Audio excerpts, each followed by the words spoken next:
અમે અહીંયા મનોજભાઈના ફાર્મ છે, અહીંયા ડણક ફાર્મમાં આવ્યા હતા. અમે ઓનલાઈન બુકિંગ કરીને આવ્યા હતા. અમે પહેલાં 2 દિવસ જુનાગઢ હતા, એના પછી અહીંયા આવ્યા. ઓકે, તો ખાસિયત એ હતી એમને કે જેવા અહીંયા આવવાના હતા એને સવારે જ અમને કોલ કરીને એમને ગાઈડ કર્યા અમને કે તમારે ક્યાંથી કેવી રીતે ક્યાં પહોંચવું. અને એકચ્યુઅલી અમે જે અહીંયા આવ્યા, અમે જે પણ વેબસાઇટ ઉપર જે ફોટોગ્રાફ્સની જે ફેસિલિટી જોઈ હતી એકચ્યુઅલી એ છે. અને એનાથી વિશેષ છે એમનો ભાવ.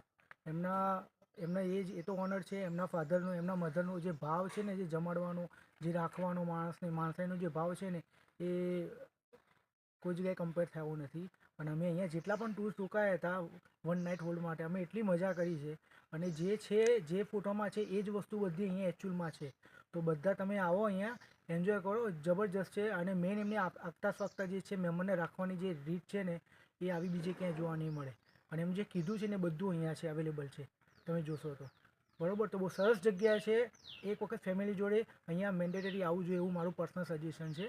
તો તમે પ્લીઝ આ એક વખત વિઝિટ કરજો, બીજે ક્યાંય કરો કે ના. અને આ એકચ્યુઅલી ગીર લોકેશનમાં છે, આપણે સાસણગીરમાં છે. તો અહીંયાથી થોડા જ મીટરો દૂર એકચ્યુઅલી સાસણગીર સ્ટાર્ટ થાય છે. તો આ એકચ્યુઅલી એકદમ કોર ગીર એરિયા છે. મજા આવશે તમને. તમે ફેમિલી જોડે આવો, ચોક્કસ અહીં આવજો. Thank you very much. જય સોમનાથ. જય સોમનાથ.